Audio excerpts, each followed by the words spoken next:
మీ ఇంట్లో మొదటి కోటీశ్వరుడు మీరే అవ్వాలనుకుంటున్నారా? ఈ ఫైనాన్షియల్ వెబినార్ లో ఇప్పుడే జాయిన్ అవ్వండి.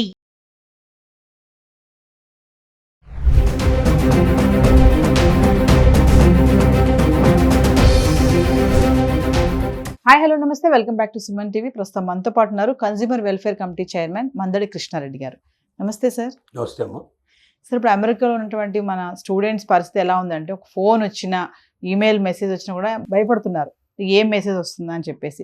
అంటే వీసా రద్దు అయిపోతున్నాయి, F1 వీసాలు, మరి తిరిగి వెళ్ళిపోవాల్సిందే అంటున్నారు. ఎప్పటికప్పుడు మెయిల్స్ పెట్టేస్తున్నారు. మరి ఒకసారి దీని గురించి మాట్లాడుకుంటే మన వాళ్ళ పరిస్థితి ఏంటి సార్? మరి ట్రంప్ ఏం చేస్తున్నాడు అసలు?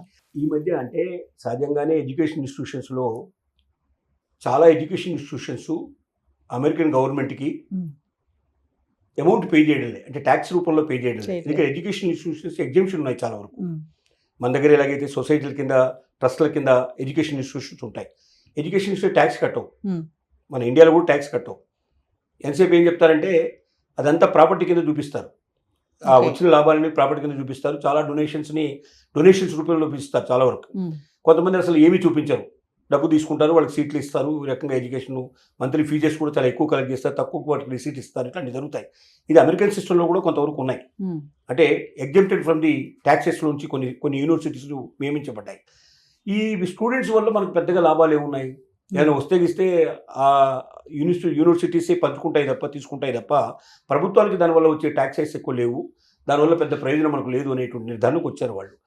స్టూడెంట్స్ని వీలైనంత వదిలించుకోవాలనే కోరికలో కూడా ఉన్నారు. ఎలా వదిలించుకోవాలి, దానికి మార్గాలు ఏమున్నాయని చూసి ఈ మధ్య కొత్తగా ఏం చేశారంటే, అమెరికన్ గవర్నమెంట్కు వ్యతిరేకంగా కానీ, జాతికి వ్యతిరేకంగా కానీ ఎవరైనా సోషల్ మీడియాలో పోస్ట్ పెట్టినా, నిరసనలు వెలిబుచ్చినా, వాళ్ళ గురించి వ్యతిరేకంగా మాట్లాడినట్టు తెలిసిన వాళ్ళని వెంటనే వీసా రద్దు చేసేసి 30 రోజుల లోపల ఇంటికి వెళ్ళిపోవాలని చెప్పి వాళ్ళు నోటీస్ ఇచ్చేస్తున్నారు. ఇప్పుడు చాలామంది గతంలో ఏంటంటే మన ఇండియన్స్ తక్కువ, ఇట్లాంటి వాటిలో పాల్గొనే వాళ్ళు ఇండియన్స్కు తక్కువ. కానీ ఇప్పుడు ముస్లిం సంబంధించిన కంట్రీస్ నుంచి వచ్చారు, లేదా ముస్లిమ్స్ వచ్చారు అనుకోండి అక్కడికి. వాళ్ళకి ఇప్పుడు ఇజ్రాయెల్కి హమాస్కు మధ్యలో రోజు జరుగుతున్న యుద్ధం మనం చూస్తూనే ఉన్నాం. పాలస్తీన్లకి యుద్ధం, వీళ్ళకి మధ్యలో, ఇజ్రాయెల్ మధ్యలో యుద్ధం జరుగుతోంది. ఆ యుద్ధంలో వీళ్ళేమో క్రిస్టియన్స్, వాళ్ళేమో ముస్లిమ్స్ అయ్యారు. సో ముస్లిం దేశానికి వ్యతిరేకంగా మరి పాలస్తీన్ వరకు ఇజ్రాయెల్కి సపోర్ట్ చేసేటువంటి అమెరికా, దానివల్ల కొన్ని వేల మంది చనిపోతున్నారు, భవనాలను కూల్చేస్తున్నారు, యుద్ధం ప్రత్యక్షంగా జరుగుతోంది. అమెరికన్స్ ఎప్పుడైతే ఇజ్రాయెల్కి సపోర్ట్ చేస్తున్నారో, ఇక్కడ ఉన్నటువంటి ముస్లిం స్టూడెంట్స్ అంతా కూడా దానికి వ్యతిరేకంగా పోస్టులు పెట్టడం, యూనివర్సిటీలో నిరసన తెలియజేయడం, ఒక్కోసారి వాళ్ళు బయటకు వచ్చి వాళ్ళ ఎంబసీ దగ్గర, వాళ్ళ రాయబార కార్యాలయం ఎక్కడ ఉన్నాయి అక్కడికి వచ్చి వాళ్ళు నిరసనలు వెలిగించడం, ఇట్లాంటివన్నీ జరిగాయి. గతంలో సహజంగా జరుగుతుంటాయి. ఎందుకంటే అమెరికాలో స్వేచ్ఛ ఎక్కువ కాబట్టి ఎక్కడైనా వాళ్ళకి నచ్చింది ఏమైనా ఉంటే వాళ్ళు నిరసన వెలిగించడం అనేది చాలా సహజంగా జరుగుతుంది. అంటే ప్రపంచంలోనే అత్యంత ఎక్కువగా ఫ్రీడమ్ ఉండేటువంటి దేశం అమెరికా అని ఒకప్పుడు చాటుకుంటూ ఉండేది. నిజమైన ప్రజాస్వామ్య దేశం మాదే, మేము ఎవరికైనా అవకాశం కల్పిస్తాం, ఏ దేశం వాళ్ళు వచ్చినప్పుడు వాళ్ళ టెంపుల్స్ ఇక్కడ కట్టుకునే అవకాశం ఇస్తున్నాం, వాళ్ళకి సంబంధించినటువంటి ఏదైనా సరే దేవుడిని ప్రార్థించుకోవడం కానీ, అలాంటి కార్యక్రమాలు చేసుకోవడం కానీ, ఎలాంటి కార్యక్రమాలకైనా మేము అనుమతులు ఇస్తున్నామని చాలా గొప్పగా చెప్తూ ఉండేది.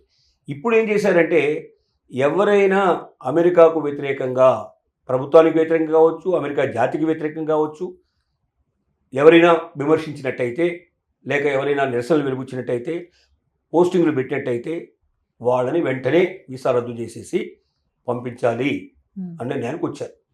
అలాంటి వాళ్ళని సుమారుగా పెద్ద సంఖ్యలోనే గుర్తించారు.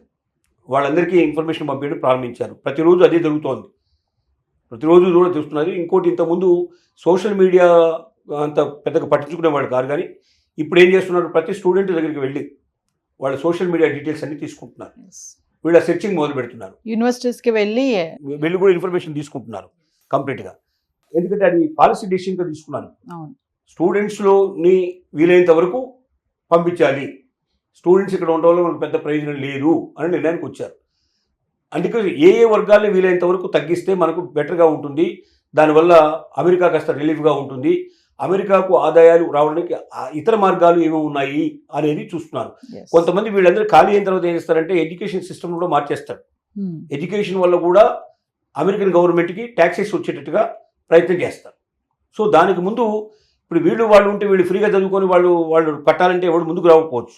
అందువల్ల ముందు వీళ్ళని వీలైనంత వరకు వెకేట్ చేసే ప్రయత్నాలు కూడా జరుగుతూ ఉన్నాయి. Yes. దాంట్లో భాగమే ఈ రకమైనటువంటి పాలసీ తీసుకోవడం జరిగింది. ఇంకోటి సార్, ఇప్పుడు ట్రంప్ తీసుకునే ఏదైతే నినాదాలు ఉన్నాయో అమెరికన్స్ కూడా కొంచెం వ్యతిరేకతగా ఉన్నాయని చెప్పేసి అంటున్నారు సార్. మరి దాది ఇప్పటికే మోర్ దెన్ 60% పీపుల్ ట్రంప్ని వ్యతిరేకించే పరిస్థితులు ఏర్పడ్డాయి. కారణం ఏమిటంటే ఇప్పుడు కొన్ని విధానాల వల్ల అక్కడ ఉన్నటువంటి వ్యాపారాలు బాగా దెబ్బతిన్నాయి. అవును. వాళ్ళ దెబ్బతినడంలో ముఖ్యంగా ఏంటంటే ఇప్పుడు ఇతర దేశాల నుంచి వచ్చేవాళ్ళు పనిచేస్తే చాలా తక్కువ కాస్ట్లో పనిచేసేవాళ్ళు చేస్తారు. ఎక్కువ లాభాలు వచ్చేవి. అవును. ఇప్పుడు ఎక్కువ కాస్ట్ ఇవ్వాల్సిన పరిస్థితి ఏర్పడి బయట వాళ్ళని పెట్టుకోవాల్సిన పరిస్థితి ఏర్పడితే వాళ్ళు ఏం చేస్తున్నారు, పెట్టినట్టయితే రేపు బయటపడుతుంది కదా. మరి వీళ్ళని పెట్టినప్పుడు అవును. వాళ్ళని వద్దనుకుని వాళ్ళని పంపించే పరిస్థితి ఏర్పడి వీళ్ళని ఎప్పుడైతే తీసుకున్నారో అప్పుడు వాళ్ళకి మధ్యలో ఆ ఘర్షణలు పెరుగుతాయనే ఉద్దేశంతో చాలా మంది వ్యాపారాలను తగ్గించేసి Yes. అసలు బిజినెస్ తగ్గిస్తున్నారు. అంటే ఎంతమంది అయితే వాళ్ళ దగ్గర ఇంతకుముందు ఉన్నారు, అమెరికన్స్ ఉన్నారు, అంతమంది తోటి వాళ్ళు నడిపే పరిస్థితి ఏర్పడుతుంది. ఇతర దేశాల వాళ్ళతో నడిపినటువంటి బిజినెస్, ఎక్స్ట్రా బిజినెస్ క్లోజ్ చేసుకుంటున్నారు. Yes. అలా బిజినెస్ క్లోజ్ చేసుకోవడం వల్ల వ్యాపారాలు దెబ్బతింటున్నాయి, లాభాలు తగ్గిపోతున్నాయి, జీవన ప్రమాణాలు పడిపోతున్నాయి. అందువల్ల అమెరికన్స్ వ్యతిరేకిస్తున్నారు.